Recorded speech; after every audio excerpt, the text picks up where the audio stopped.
The Cha-Cha-Cha itself is not necessarily old school. That was in the 90s, but anybody knows MC Light. Obviously know MC Light is gonna get more old school than Light. Light was one of the first girl slash dude rappers back in the day. Light was a little Light as a rock and hard as one too. Yeah, absolutely.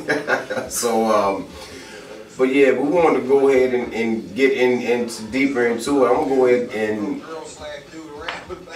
turn it over to my co-host because he put a very good point about the 4 elements of hip hop. So Darin, if you want to kick that off, sure. Be happy to. So what most people don't really know is that hip hop has 4 fundamental elements, and without those elements, you don't really have hip hop. All right. And those 4 elements are dance, all right? That's where the breakdancing is involved, and we can talk a little bit about that a little later. But you have the dance, you have the art or graffiti, tagging, different things like that. Then you have the scratching or the DJ, and then you have the MC, all right? So with those 4 elemental components, that's where you get hip hop from. And a lot of people really don't get that. They just think someone on the mic rapping, moving the crowd is hip hop, but you gotta have those 4 elements for it to be hip hop. Absolutely right. It's like you need 4 wheels on a car for the car to work. That's absolutely right. You can't have 3, and you just can't. They call it a car, man. That's a tricycle. Right, it's tricycle. Right, it has to have all the elements. You know, the Social Security has a certain number. Your phone number has a certain amount of phone numbers for it to, in order for it to be complete. And if the dancing and the graffiti, if that's all elements of it, then you can't say that you're doing hip hop or you are hip hop when you have elements missing. By definition, no, you're not. No different than the KKK call themselves Christian, but you burning crosses in church. But by definition, no, you're not Christian. You know, right? It's just not. And again, that's where we have gotten away from the true base of where hip hop came from, and that's where this culture came from. That's how you have your Rick Rosses, your Lil Waynes, your Jay-Z's. These are the cats that they were listening to back then. That's what inspired them. Now they're eating. Where's the inspiration now? Now you eating. Now it's whatever. Now it's about a check. That's not about the elements that make up this art that inspire you, to get you out of your hood, to get you away from slinging drugs or whatever. It was so powerful to do that. Now that you're there, now what are you doing with? Now you're abusing it just to eat.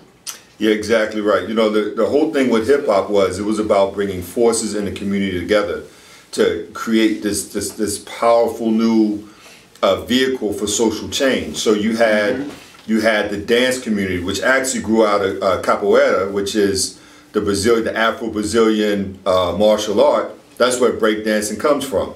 It literally, the masters, the capoeira masters in New York and all, they were showing the moves, and then you had the drum, which is essential.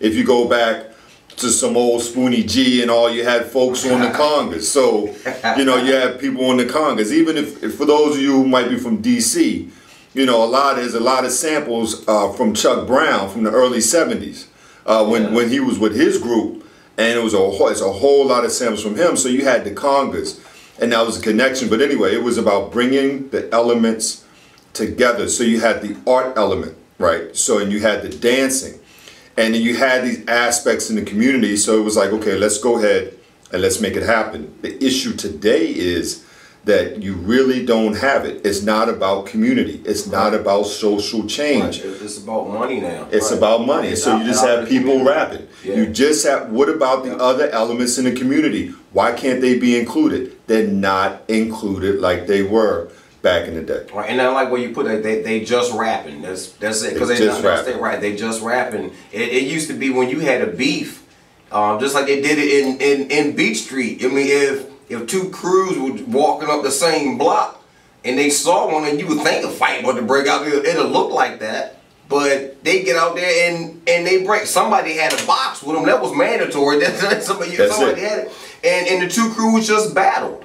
And they battle who was the best popper, the best locker, the best breaker. If they ain't had no cardboard, then they were just popping and locking, and that was the battle. Right. And either you won or you didn't win, but that's what kept those elements in it. So you had DJ battles. You just didn't have the MC battles. Like now, of course, everybody watches the rap thing, but there's no real message. People going back and forth, telling them how good. But you had dancing battles. You had people like, all right, my crew against your crew, not me against you, but we're going to dance. My DJ, then the MC, and then we're going to tag and see whose artwork is the best.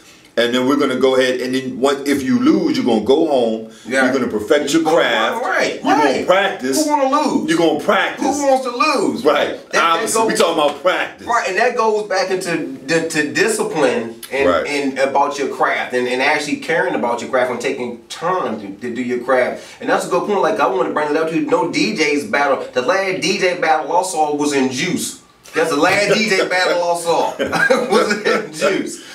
And how do you get something as strong of an element as a DJ in hip hop, and you never see the DJ? The DJ element is completely. It's just going. The last battle I saw was in Juice. Yeah, and that was it. Yeah, and the thing about the reason why the DJ had so much prominence, of course, was financially, folks couldn't afford for the music. You know, you had bands coming out. I mean, people, can argue that Cab Calloway was doing some hip hop, was doing some rapping back in the day, but you just didn't have the bands. And in music departments, they were cutting their budgets, so you had this whole grassroots musical movement. Absolutely. And then people would get on that and just start scratching and making music. Right, and that's funny you say about the band, because I read an article with Rick Rubin when he started Def Jam. He was trying to tell them that they were trying to say that one of the issues with hip hop starting off was that there was no band that could play the beat in it, and they were trying to explain to him that the street don't want to hear the band sound. Well, that's why when Run DMC in one of their jams they say Run DMC rocking without a band. Right. That's why they say that line. It's not just a line. They wanted them to have a band. They trying to tell them we don't need a band. The street wants the boom, ka boom, boom, ka boom, boom. The shirts and ties, the suits couldn't relate to that. If it wasn't a band, it's not music to them. And you had the whole movement, but let us not forget Stetsasonic. Absolutely. Let's not forget those groups. Very detrimental. Who really had that band and who was doing. I mean, 3 Times Dope. I mean, I'm kind of moving up now, but a little bit true. Yeah, 3 Times Dope. Drum machine, with the drum machine, you had that. And of course, one of my favorite hip hop groups of all time, and listened to for over 20 plus years, Roots. The Roots, of course. Yeah, it's always been you. It's always the Roots. So I mean, you're dealing with that whole element. They didn't want to move from that, but you cannot discount the force of the DJ and what that means to hip hop. Jazzy Jeff. That's how Jazzy Jeff was known. Fresh Prince was not. Absolutely. And it was like, can I be down with you? Yes. Because that's where it was at. DJ. If you think about back in the day when you had parties, you ain't had nobody say, can you come rap at my party? No. You had somebody, can you come DJ at my party? You had come DJ at my party. Think about the other parties we went to back in the day.